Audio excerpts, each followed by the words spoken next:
Party నాయకత్వం భారీ ప్రక్షాళనకు సిద్ధమైంది.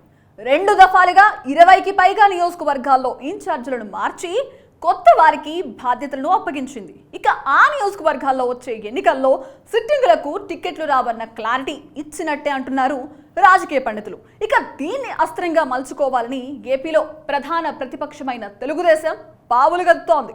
ఎన్నికల్లో ఎలాగో ఓటమి ఖాయమని తేలిపోవడంతోనే జగన్మోహన్ రెడ్డి సిట్టింగులను మారుస్తున్నారంటూ టీడీపీ ప్రచారం చేస్తోంది.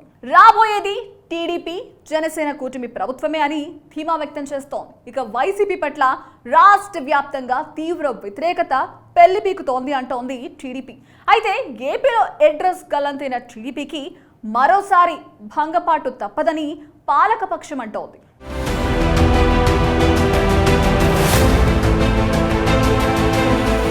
తెలంగాణ ఎన్నికల్లో పాలకపక్షమైన భారత రాష్ట్ర సమితి ఓటమి చెందడంతో ఏపీలోనూ అక్కడి పాలకపక్షం ఓటమి చెందుతుందని టీడీపీ జనసేనతో పాటు సిపిఐ సిపిఎం ప్రచారం చేస్తున్నారు.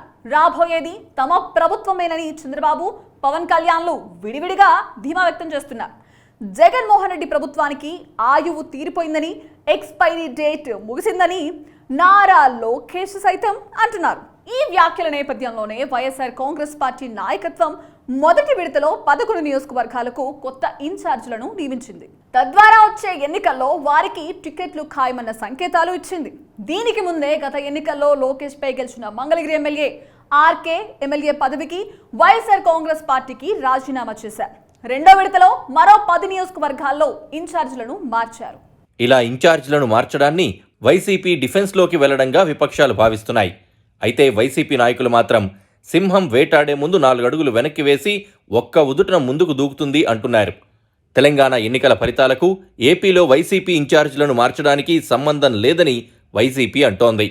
నిజానికి కూడా వైఎస్ఆర్ కాంగ్రెస్ పార్టీ అధినేత జగన్మోహన్ రెడ్డి కొద్ది నెలల క్రితమే ఎమ్మెల్యేల పనితీరుపై నివేదిక తెప్పించుకున్న సందర్భంలో 2024 ఎన్నికల్లో గెలుపు గుర్రాలకే టికెట్లు ఇస్తామని స్పష్టం చేశారు. కొంతమందికి టికెట్లు ఇవ్వలేకపోవచ్చు, అంత మాత్రాన వారు నా ఆత్మీయులు కాకుండా పోరు అని కొన్ని నెలల క్రితమే సంకేతాలిచ్చారు. దాన్నే ఇప్పుడు అమలు చేస్తున్నారని ఆ పార్టీ చెప్తోంది. వై నాట్ 175 అంటున్న జగన్మోహన్ రెడ్డి 2019 ఎన్నికల్లో వచ్చిన సీట్ల కన్నా ఎక్కువ సీట్లు గెలిచి తీరాలన్న పంతంలో ఉన్నారు. గెలవగలమన్న ధీమాతోనూ ఉన్నారు. ఏ నియోజకవర్గాల్లో ఎమ్మెల్యేల పట్ల తీవ్ర వ్యతిరేకత ఉందో అక్కడ కొత్తగా ఎవరికి టికెట్లు ఇస్తే గెలిచే అవకాశం ఉందో ఆయన సర్వేలు చేయించుకున్నారు. ఎన్నికల వ్యూహకర్త ప్రశాంత్ కిషోర్ టీం కొద్ది నెలల ముందే దాన్ని సిద్ధం చేసింది. దాన్నే ఇప్పుడు జగన్మోహన్ రెడ్డి అమలు చేస్తున్నారు. గెలిచే అవకాశం లేదని తెలితే ఎంత పెద్ద నేతైనా కూడా టికెట్ ఇవ్వకూడదన్న నిర్ణయానికి ఆయన వచ్చారని అంటున్నారు. వారికి టికెట్ ఇవ్వకపోయినా అధికారంలోకి వచ్చాక మంచి పదవులిచ్చి గౌరవిస్తామన్న భరోసా కూడా ఇస్తున్నట్టు పార్టీ వర్గాలంటున్నాయి.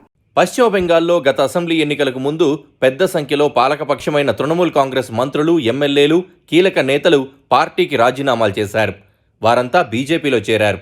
అంతే, ఇక జాతీయ మీడియా అంతా బెంగాల్లో బీజేపీ ప్రభుత్వం రాబోతోందని జోస్యాలు చెప్పాయి. మమతా బెనర్జీ పార్టీకి ఘోరమైన ఫలితాలు ఖాయమన్నాయి. ప్రతిపక్షానికి పరిమితం కాక తప్పదని కూడా అంచనాలు వేశాయి. ఎన్నికల తర్వాత ఫలితాలు చూస్తే అందరూ షాక్ అయ్యారు. అప్పటికి 10 ఏళ్లుగా అధికారంలో ఉన్న మమతా బెనర్జీ పార్టీ మూడోసారి ఘన విజయం సాధించి అధికారంలోకి రావడమే కాకుండా గత 2 ఎన్నికల కన్నా ఎక్కువ స్థానాలు గెలుచుకుంది. అది బీజేపీకి కూడా మింగుడు పడలేదు. దీనికి కారణం పార్టీలో, ప్రభుత్వంలో తీవ్ర వ్యతిరేకత మూటగట్టుకున్న వారికి టికెట్లు ఇవ్వొద్దని పీకే టీం చెప్పిందట. దాన్నే మమతా బెనర్జీ తూచా తప్పకుండా అమలు చేశారు. అదే ఆమెకు హ్యాట్రిక్ విజయాన్ని అందించింది. పశ్చిమ బెంగాల్ ఫార్ములాని ఇప్పుడు ఏపీలో కూడా అమలు చేస్తున్నారు ప్రశాంత్ కిషోర్. తన ఐపాక్ టీం ద్వారా ఎమ్మెల్యేల పట్ల ప్రజల్లో ఉన్న అభిప్రాయాలను సేకరించిన ఐపాక్ టీం ఎక్కడెక్కడ ఏ అభ్యర్థిని నిలబెడితే విజయం ఖాయమో అంచనా వేసి ఆ పార్టీ నివేదికను జగన్మోహన్ రెడ్డికి అందించింది. ఇక తెలంగాణలో బీఆర్ఎస్ అధినేత కేసీఆర్ 7 మినహా మిగతా అందరూ సిట్టింగ్ ఎమ్మెల్యేలకు టికెట్లు ఇచ్చారు. గ్రామీణ తెలంగాణలో చాలా మంది బీఆర్ఎస్ ఎమ్మెల్యేలపై వ్యతిరేకత ఉంది. కేసీఆర్ పై కానీ ప్రభుత్వంపై కానీ వ్యతిరేకత లేదు. కేవలం వ్యతిరేకత ఉన్న ఎమ్మెల్యేలను మార్చకపోవడం వల్లనే కేసీఆర్ హ్యాట్రిక్ విజయాన్ని చేదార్చుకున్నారని రాజకీయ పండితులు అంటున్నారు. ఇక ఏపీలో ఈ పొరపాటు జరగకుండా జగన్మోహన్ రెడ్డి మంచి నిర్ణయం తీసుకుంటున్నారని వారంటున్నారు.